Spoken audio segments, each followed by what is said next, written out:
Hello दोस्तों, आज के वीडियो में आपका स्वागत है। आज की दिल दहला देने वाली कहानी आती है मुंबई से, जो एक बार फिर इंसानियत को शर्मसार कर देती है। ये कहानी है एक ऐसे दंपति की जो सबसे अलूफ मुंबई की एक अपार्टमेंट बिल्डिंग में रहा करते थे। खबरों की माने तो उन्हें कभी भी किसी पड़ोसी के साथ दो शब्द भी बात करते नहीं देखा गया था। जब 7 जून 2023 को एक होश उड़ा देने वाले मर्डर की घटना सामने आई, तब पुलिस ने उनके जीवन को खंगालना शुरू किया। 32 साल की सरस्वती वैद्य और 56 साल का मनोज सने करीबन 15 साल पहले राशन की दुकान पर मिले थे, जहां मनोज तब काम किया करता था। वो दोनों महाराष्ट्र के छोटे से शहर अहमदनगर से आए थे, जिस वजह से उनकी दोस्ती हो गई। सने आईटीआई ग्रेजुएट था और उस वक्त छोटे मोटे काम किया करता था। सरस्वती, जिसने पढ़ाई बीच में ही छोड़ दी थी, वो एक अनाथालय में रहा करती थी। हालांकि 3 बहनें और भी बताई जाती हैं उसकी। दोनों की दोस्ती कुछ ही वक्त में प्यार में बदल गई और उन्होंने साथ रहने का फैसला कर लिया। सरस्वती ने अपने जानने वालों को ये बताया था कि ये उसका प्रेमी नहीं बल्कि उनके चाचा हैं और बहुत ही रईस हैं, ताकि समाज में कोई उनके रिश्ते को शक की नजरों से ना देखे और वो अटपटे सवालों से बच सके। करीबन 5 साल पहले वो मीरा रोड अपार्टमेंट के फ्लैट नंबर 704 में जाकर रहने लगे। सोमेश श्रीवास्तव, जो ठीक उनके सामने वाले अपार्टमेंट में रहते हैं, उन्होंने ट्यूसडे की शाम मनोज सने को लिफ्ट में मिलकर घर से बहुत तेज बदबू आने की शिकायत करी। मनोज ने कहा कि जब वो शाम को काम से लौटेगा तब उसका इलाज करेगा।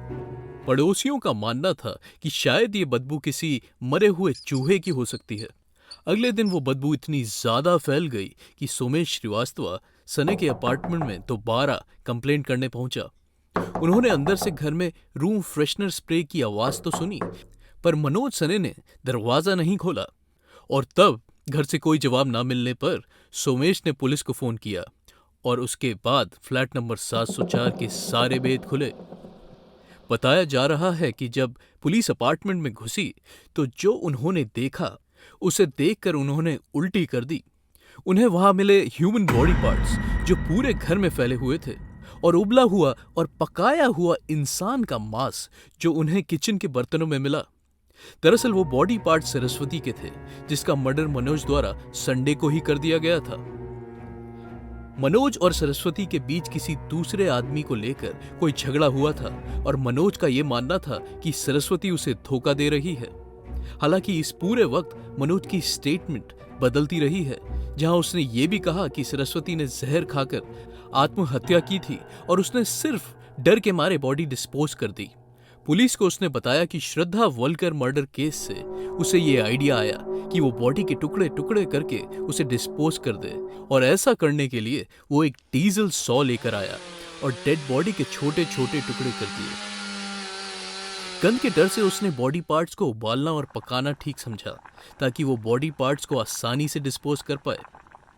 उसके पूरे अपार्टमेंट में काले बैग्स पाए गए, जिसमें मौजूद थे सरस्वती के अवशेष।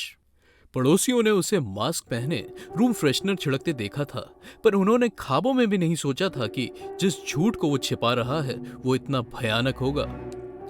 जब पुलिस वहां पहुंची तब उसे पड़ोसियों की मदद से लिफ्ट के अंदर पकड़ा गया और अब वो पुलिस की गिरफ्त में है और मामले की तफ्तीश जारी है।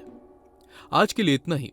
अगर आप इस केस पर कोई अपडेट्स चाहते हैं तो प्लीज कमेंट में जरूर बताएं। वीडियो को लाइक जरूर करें और इस चैनल को सब्सक्राइब करना ना भूलें। धन्यवाद।